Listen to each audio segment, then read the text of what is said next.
নমস্কার সবাইকে। কেমন আছেন সবাই? আজকের দিনে কোনো রান্না শেখাটা খুব সহজ হয়ে গেছে, তাই না বলুন?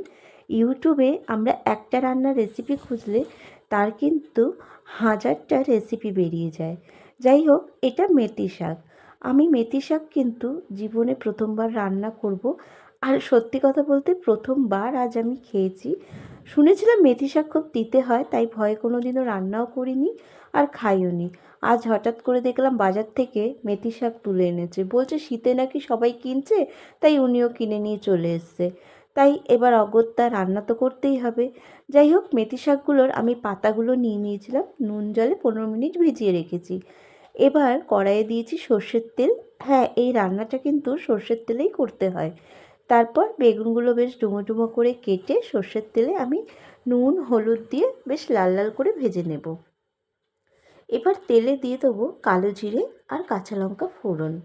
তারপর শাকটা দিয়ে নুন হলুদ মিষ্টি দিয়ে নাড়াচাড়া করব। শাকটা থেকে কিন্তু বেশ খানিকটা জল বেরিয়েছিল। জলটা যখন শুকিয়ে যাবে তখন ওই বেগুনগুলো দিয়ে একটু মিশিয়ে নিয়ে নামিয়ে ফেলতে হবে, তাহলেই হয়ে যাবে মেথি শাক।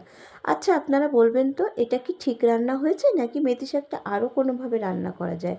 আমি কিন্তু ইউটিউব দেখে প্রথমবার রান্না করেছি বা চেষ্টা করেছি রান্না করার, তবে খেতে ভালো লেগেছিল আর একটুও তিতে লাগেনি, ভালোই হয়েছিল খেতে। যাই হোক, যারা নতুন আমার চ্যানেলটি দেখবেন প্লিজ আমার চ্যানেলটিকে সাবস্ক্রাইব করে আমার পাশে থাকবেন।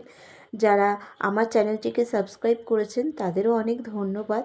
আর পুরো ভিডিওটা ধৈর্য ধরে দেখার জন্য, আমার ভুলভাল বকবকগুলো শোনার জন্য, যারা রোজ আমার ভিডিওগুলো শোনেন বা দেখেন, তাদের অসংখ্য ধন্যবাদ। সবাই ভালো থাকবেন, সাবধানে থাকবেন, সুস্থ থাকবেন।